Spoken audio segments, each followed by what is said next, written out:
Les Azerbaïdjanais votent dimanche pour des législatives anticipées dénoncées par l'opposition, qui estime qu'elles ne serviront qu'à renforcer l'emprise du président Ilham Aliyev sur ce pays du Caucase riche en pétrole.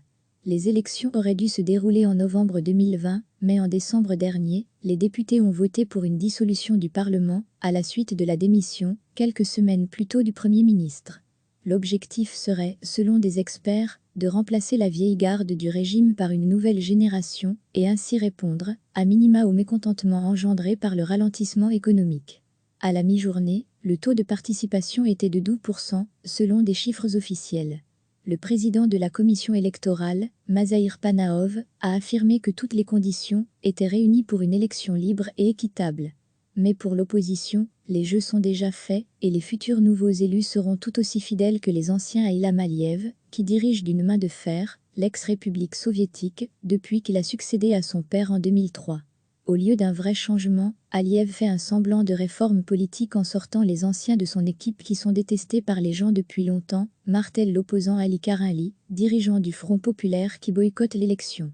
Pour Ilgar Gazimov, chauffeur de taxi et électeur de 58 ans à Bakou, seule l'opposition est attentive aux problèmes des gens ordinaires.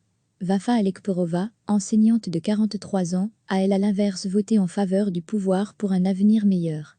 Selon l'analyste Anar Mamedli, la colère des Azerbaïdjanais est de plus en plus prégnante dans ce pays de 9 millions d'habitants.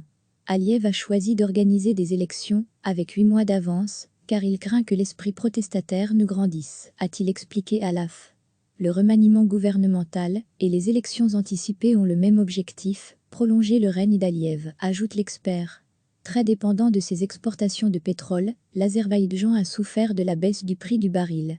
Après la chute de ce dernier en 2014, la monnaie nationale a perdu la moitié de sa valeur et le pays a connu la récession et une inflation à 2 chiffres. La situation s'est stabilisée, mais la croissance stagne désormais autour de 1-2%. Ilham Aliyev veut lui préserver son contrôle sans partage, accuse l'opposition. Il a d'ailleurs placé sa femme Meriban au poste de première vice-présidente du pays en février 2017, et leur fils, Edar, âgé d'une vingtaine d'années, est vu comme son possible successeur.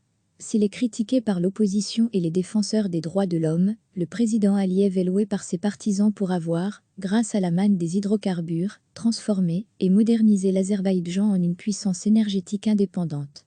Dimanche, le parti d'Aliyev, Yeni, Nouveau Azerbaïdjan, devrait s'imposer largement et sans suspense. Une de ses dirigeantes, Bahar Mouradova, assure que les autorités feront tout pour que les élections soient transparentes, libres et se tiennent dans un environnement démocratique. Des assurances rejetées par l'opposition. Il n'y a même pas les conditions minimales en Azerbaïdjan pour organiser des élections démocratiques. Ce sera une imitation d'élection, assène Ali Karimli. Un autre opposant, Issa Gambar du parti Moussava, accuse les autorités d'avoir totalement falsifié les précédents scrutins et la commission électorale d'être sous contrôle du pouvoir, tout comme les chaînes de télévision. Il dénonce aussi les restrictions très sévères au droit de manifester en Azerbaïdjan, où les gens sont arrêtés et torturés. Plus de 1,300 candidats de 19 partis se présentent pour se partager les 125 sièges du Parlement monocaméral, le Mini-Majlis. Aucune élection organisée depuis l'arrivée au pouvoir d'Ilham Aliyev n'a été reconnue comme libre et démocratique par les missions d'observation de l'Organisation pour la sécurité et la coopération en Europe, OSCE, qui disposera cette fois-ci encore de 350 observateurs déployés dimanche. Recevez chaque matin l'essentiel de l'actualité.